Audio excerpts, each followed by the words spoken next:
சுமித்ரா, அழாதம்மா. சொன்ன கேளுமா. அழறதுனால ஒரு பிரச்சனையும் தீர போறது இல்ல.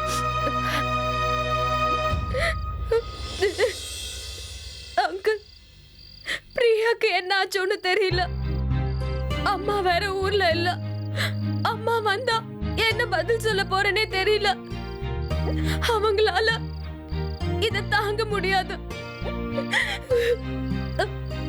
சுமித்ரா, நானும் போன்ல பேசின லேடியோட குரல் யாருதுன்னு எவ்வளவோ யோசிச்சு பார்த்துட்டோமா. என்னால கெஸ் பண்ணவே முடியல. உங்களால பாதிக்கப்பட்டவங்கன்னு சொன்னாங்க. அதாம்மா எனக்கும் புரிய மாட்டேங்குது. என்னால பாதிக்கப்பட்டிருந்தா என்னதானே ஏதாவது பண்ணியிருக்கணும். அதை விட்டுட்டு பிரியாவையும் அந்த ரெண்டு பசங்களையும் எதுக்கு கடத்தி இருக்கணும்? பிரியாவை தண்டலை வச்சு கடத்தி இருக்காங்க. அந்த ரெண்டு பசங்களையும் காளியை வச்சு கடத்தி இருக்காங்க.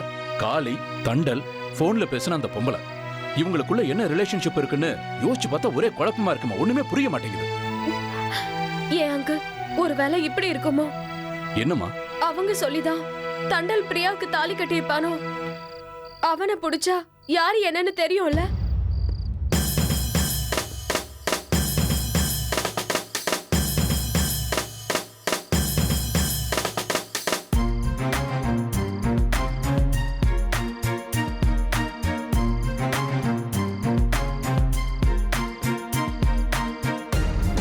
ஏய்,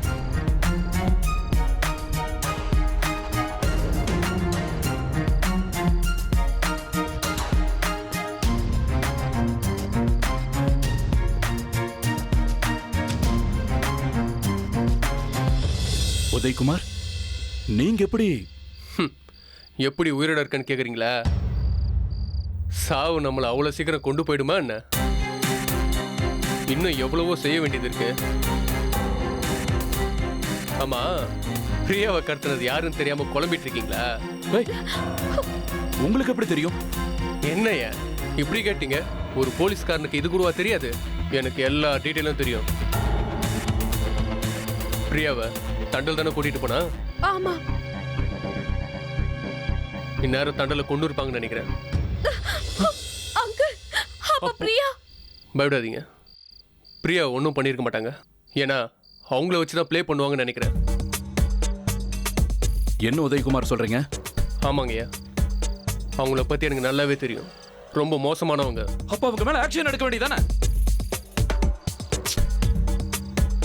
அவங்க மேல எந்த ஆக்ஷனும் எடுக்க முடியாதுங்க ஐயா.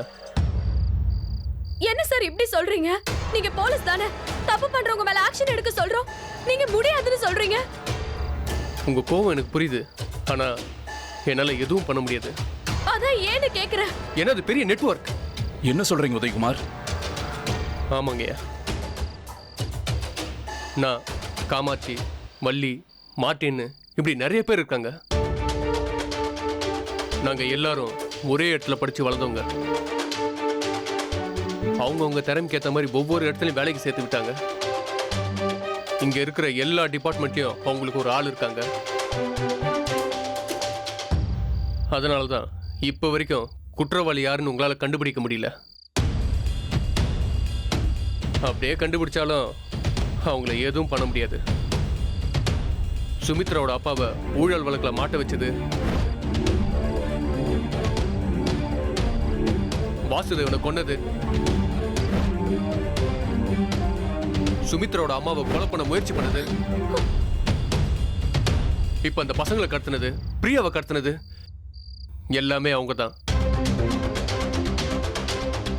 அவங்க யாருமே நேரடியாக வேலை செய்ய மாட்டாங்க. இந்த சின்ன சின்ன தப்பு செய்யறங்களை கண்டுபிடிச்சி அவங்க மூலமா தான் இதை செய்வாங்க.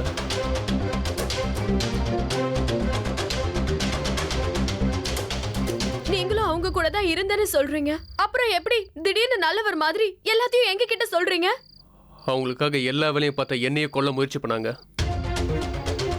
அது மட்டும் இல்ல, என்ன மாதிரி இந்த குழந்தைங்க நாளைக்கு ஆயிடக்கூடாதுன்ற நல்ல நேரத்துல தான் இந்த உண்மையை உங்ககிட்ட சொல்றேன். எப்படியும் அவங்க என்ன கொல்லதான் போறாங்க. நான் சாவறது உறுதி. ஆனா நான் சாவறதுக்கு முன்னாடி நல்லவனா சாவணும்னு ஆசைப்படுறேன். அதனாலதான் இதெல்லாம் உங்ககிட்ட சொல்றேன். உங்களுக்கு அவங்க இருக்கிற இடம் தெரியுமா? தெரிஞ்சு என்ன பண்ண போறீங்க? அவங்கள நீங்க ஒன்னும் பண்ண முடியாது. ஏன்னா இதெல்லாம் செஞ்சது வள்ளியும் காமாட்சிமாவும் இருந்தாலும் அவங்களுக்கெல்லாம் மேலே ஒருத்தர் இருக்காரு.